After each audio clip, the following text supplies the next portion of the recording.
Helen was a young woman living in the bustling town of Riverside. Despite her dreams of a better life, she was trapped in a cycle of endless struggle. Each day felt heavier than the last. At dawn, she worked at a local restaurant, scrubbing dishes and serving customers who barely noticed her. In the evenings, she'd sew clothes for a tailor in exchange for meager pay. But no matter how hard she worked, she could barely afford her tiny, leaking apartment. Her struggles didn't end there.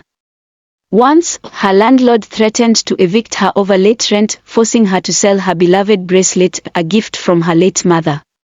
Another time, she had to walk 3 miles to the nearest pharmacy to buy medicine for a fever, as she couldn't afford a taxi. And just last week, her closest friend, Clara, had thrown a lavish birthday party, inviting everyone except Helen, who couldn't afford to bring a gift. The humiliation stung. Whenever her birthday came around, her friends teased her mercilessly. "Helen, will we get a party this year, or should we bring the cake again?" They laughed while she forced a smile. One evening, after another brutal day, Helen broke down in tears in her dark apartment. She stared at her reflection in the cracked mirror and whispered, "I'm done being invisible. I deserve better. I deserve to be respected." Helen remembered the stories she had heard as a child about the mysterious old woman who lived across the river. They said she could change anyone's life, but her help always came at a cost. What do I have to lose? Helen thought. At dawn, she crossed the foggy, rickety wooden bridge to the other side of the river. The forest was eerily quiet, the air thick with anticipation. She found the old woman stirring a bubbling pot of glowing herbs in a dimly lit hut. Without looking up, the old woman said, "You've come for wealth." Helen froze but finally found her voice. "Yes. I want a better life. I want to be rich." The old woman turned, her piercing eyes boring into Helen's soul. "Wealth always comes at a price," she said. "Are you ready to pay it?" Helen nodded, her desperation drowning out her fear. "I'll do whatever it takes." The old woman raised a finger. "There are 3 options.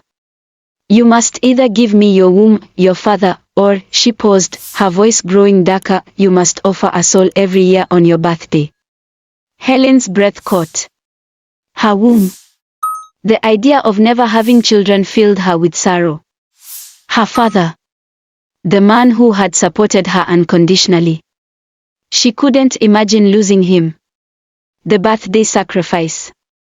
It sounded horrifying, but it was the only choice that didn't involve immediate loss. The old woman handed Helen a golden bracelet. "Wear this always," she said. "Return when you've made your choice." That night, Helen lay in bed, the old woman's words echoing in her mind. Your womb, your father, or a soul every year. Each option haunted her thoughts. Her womb. She imagined holding a child in her arms, the dream she wasn't ready to give up. Her father. The man who worked tirelessly to support her education and never once complained. She owed him her loyalty. A soul every year. It sounded monstrous, but she reasoned, if I make others happy, does it truly matter? The next morning, she made her decision. Helen crossed the bridge again and found the old woman waiting. I choose the birthday sacrifice, she said firmly, though her voice trembled. The old woman's lips curled into a knowing smile. She smeared Helen's forehead with a black paste and chanted strange words. From now on, your birthdays will be grand, and your wealth will grow. But remember, people must benefit from your generosity. Fail to host a celebration, and you will lose everything. Helen's life transformed almost immediately. Opportunities poured in. A small investment turned into a booming business. She moved into a grand mansion, bought the finest clothes, then drove luxury cars. When her first birthday came, Helen spared no expense. She threw a lavish party with music, feasts, and laughter. But her generosity didn't end there. Before the party began, she cooked food for the town's beggars, serving them with her own hands. "No one should go hungry today," she said. Her friends marveled at her newfound wealth and kindness. "Helen, you're incredible," they said, raising their glasses in her honor.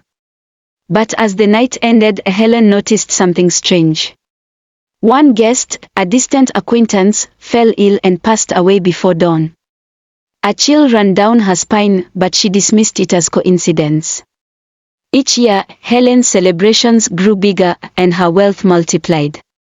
She became a local hero, known for her charitable work and generosity. Yet, each year, a shadow loomed over her festivities. One guest always disappeared or fell victim to a tragic accident. Helen learned to live with it, convincing herself it was a small price to pay for her success. Her fame spread, and people admired her as the epitome of kindness and wealth. But deep down, Helen knew her fortune was built on a terrible secret, one that grew darker with each passing year. It was Helen's 34th birthday, and she had planned an extravagant celebration at the city's most luxurious event center.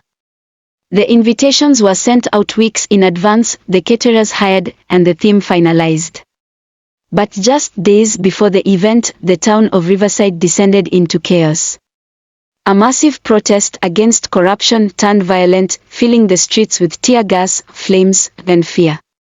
A curfew was imposed, and businesses were shut down. Even the bridge to the other side of the river was closed off. Riverside was no longer a bustling town, it had become a war zone. Helen was desperate. She called her caterers, but they told her, "We can't access the market to buy food. The streets are dangerous." She reached out to her event manager, who refused to lease her the venue.